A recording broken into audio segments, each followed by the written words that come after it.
Kita mau melakukan program cutting ya.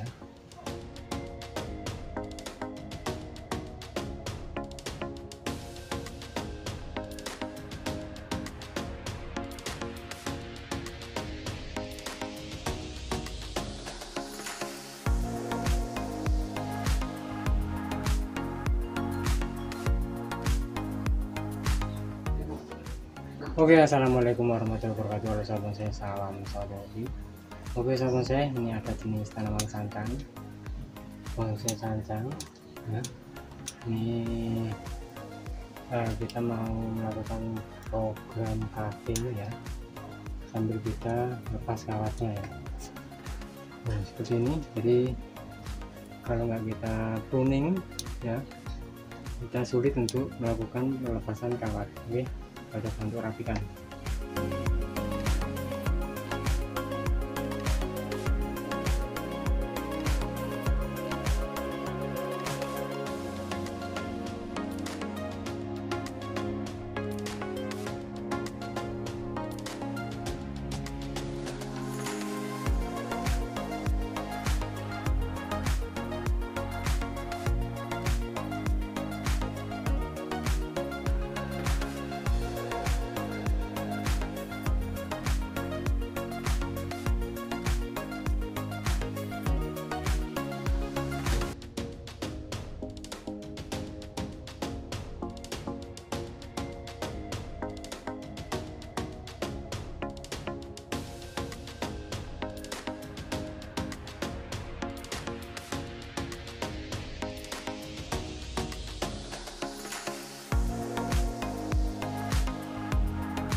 Oke sahabat saya, untuk hasilnya kurang lebih seperti ini. Jadi untuk bentuknya di sini ini kayak formal ya, kayak formal, cuman luar biasa ini untuk programannya ya. Nah, jadi di sini memang sengaja kita pruning total supaya bisa untuk tunas-tunas yang tidak terkena sinar matahari bisa terkena sinar matahari ya. Dan ini enggak lama ini sahabat saya, mungkin enggak sampai 1 tahun sudah bisa naik pot. Ini tampilan depan itu dari sudut pandang sini ya, ini formal ya, kayak formal, tak lurus lah intinya, cuman karakternya benar-benar luar biasa nih, beristimewa ya untuk karakternya. Oke, itu hasilnya lebih seperti ini sahabat saya. Nanti kita update lagi kalau sudah mau naik pot ya, istimewa kan. Nah, ini jenis tanaman sancang. Untuk tanaman ini mudah sekali hidup ya, jadi untuk medianya tetap di sini media menggunakan pasir malang yang sudah dicampur dengan kokopit sama kotoran kambing. Alhamdulillah untuk hasilnya luar biasa ya, subur banget ya. Oke, untuk programan kali ini dari jenis tanaman sancang, mudah-mudahan untuk video kali ini bisa bermanfaat, bisa menginspirasi khususnya buat sahabat saya suka program-program bonsai. Oke sama saya, terima kasih untuk sahabat saya yang sudah menonton video saya kali ini. Jangan lupa untuk like, share, komen, dan juga subscribe-nya agar sahabat saya tidak ketinggalan untuk video-video terbaru dari saya. Oke, terima kasih. Sampai jumpa di video saya berikutnya dan wassalamualaikum warahmatullahi wabarakatuh. Tetap semangat terus berkarya, salam bonsai mania.